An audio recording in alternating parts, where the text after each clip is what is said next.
પરિચય છે મંદિરમાં દેવોને મારો ને મસ્જિદમાં ખુદા ઓળખે છે. નથી મારું વ્યક્તિત્વ કોઈથી છાનું, આ પ્રવૃત્તિના હિસાબે બધા ઓળખે છે. સંજય કુમાર મૈનાબેન રાવલ, હું મારી બાનું નામ બોલું છું. 7 સપ્ટેમ્બર 1966નું મોડેલ છું. તો સરસ જવાબ આપ્યો છે, તું કરતા વો હૈ જો તું ચાહતા હૈ, फिर होता वो है जो मैं चाहता हूं. આપણે ઊંધા પડીએ. તો માણસે પૂછ્યું કે તો શું કરું કે મજા આવી જાય? તો કે તું કરને લગ वो जो मैं चाहता हूं, फिर देख होगा वो जो तू चाहता है. એનો જાદુ છે સાહેબ. હું એક હોટલમાં 400 રૂપિયામાં નોકરી કરતો હતો. 400 રૂપિયામાં હું 4000 રૂપિયાનું સ્વીપર સંડાસ, બ્રાહ્મણનો છોકરોની સંડાસ બાથરૂમ સાફ કરતો, ચાદરો પાથરી દેતો, એન્ટ્રી કરી દેતો, સીડી વાળી દેતો. આજે મારી પોતાની મસ્ત હોટલ છે. See the grace of God. હવે હું વેઇટરની નોકરી કરવાનો માણસ એવું ઇમેજિન કરી શકું કે મારી હોટલ હશે? મારા બાપુજીની એક દરજીની દુકાન આજે મારી કપડાની દુકાન છે મસ્ત. લાઇબ્રેરીમાં, વિક્ટોરિયા લાઇબ્રેરીમાં અમે 2 રૂપિયા ફી નતો હું ભરી શકતો. આજે ચોપડીઓની દુકાન અહીંયા કરી, અમદાવાદ ચાલુ કરી. See the grace of God. આ શું છે? કરેલું વ્યર્થ જતું નથી.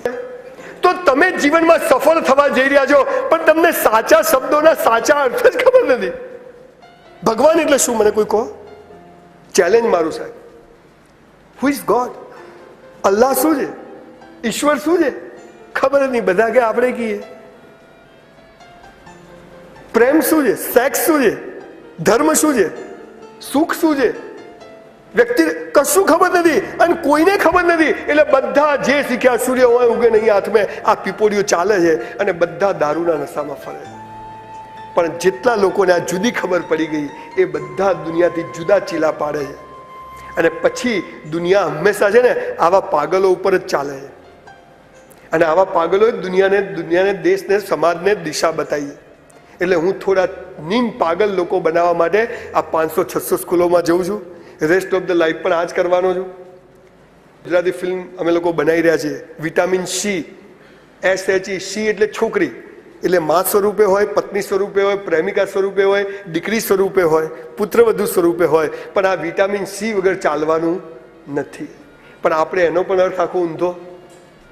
એટલે સમાજમાં કંઈક કરવું છે, કંઈક સરસ કરવું છે.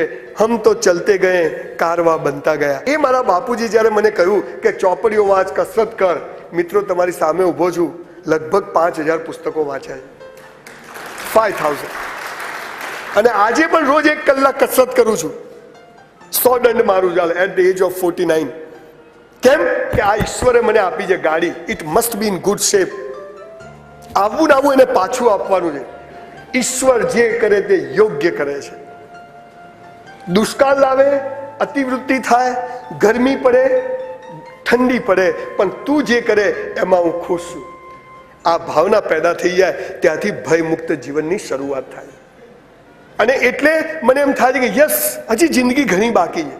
આપણે દુનિયા તો નહીં બદલી શકીએ, પણ જે કોઈ નાનો મોટો બદલાવ લાવી શકીએ. એક કાકા દરિયા કિનારે ચાલતા હતા, બહુ 80-85 વર્ષનો માણસ. તો પેલા દરિયાના મોજા ઉછળીને આવે ને બહાર, તો પેલી માછલીઓ બધી ઉછળીને બહાર પડે, બધી તરફડે. કોઈ કાગડો લઈ જાય, કોઈ કૂતરું લઈ જાય, કોઈ વળી પાછું બીજું આવે તો પાછું અંદર જતી રહે. પણ પેલા કાકા શું કરે? આમ વાંકા થાય આમ, અને એક માછલી પકડી આમ ફેંકે દરિયામાં. પાછા થોડા આગળ જાય, બીજી તરફડતી માછલીને પકડીને આમ કરીને પાછા બહાર ફેંકે. એક યુવાન નીકળ્યો ત્યાંથી કે કાકા શું કરો છો? શું ફરક પડે? કોને ફરક પડશે? કેટલો ફરક પડશે? એને એક માછલી પકડી અને આમ ફેંકી કે જો આને તો ફરક પડ્યો ને. This is life. કોઈક રવિ, કોઈ નદીમ, કોઈ ઇમરાન, કોઈ મનોજ, કોઈ સરફરાઝ, કેટલા છોકરાઓ, બધામાં હોય જ છે પાણી તો. પણ કોઈ ક્યાંક ફરક પડે. Life is good, that's all. અને એટલે આ શિબિરો કરું છું. આ શિબિરો દ્વારા એવી કોશિશ કરું છું કે તમારી અંદર ક્યાંક હું થોડીક આગ લગાડી શકું, તમારી અંદર થોડોક બદલાવ લાવી શકું. અને એ જો બદલાવ આવી જાય તો એનો પહેલો ફાયદો તો મને થવાનો છે. તમને તો થવો હોય તો થાય. મેં તો વાયુ છે, જ્યાં જવું ત્યાં દાણા નાખતો જઉં છું. ક્યાંક તો ઉગવાના જ છે. આપણું કશું જતું નથી. અને એક દાણો મને 10 દાણા આપી જાય છે, એટલે મારે કંઈ બીજી તકલીફનું કારણ નથી.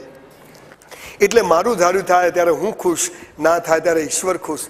આ વાત તમે સમજી જાઓ અને તમે જીવો અને પછી પેલી વાત યાદ કરો, તું કરતા वो है जो तू चाहता है, फिर होता वो है जो मैं चाहता हूं.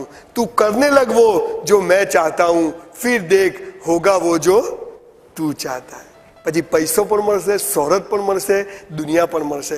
આ છે ભયમુક્ત જીવનનો સાદો સરળ રસ્તો. આ છે વ્યક્તિત્વ વિકાસ કરવાનો સાદો સરળ રસ્તો.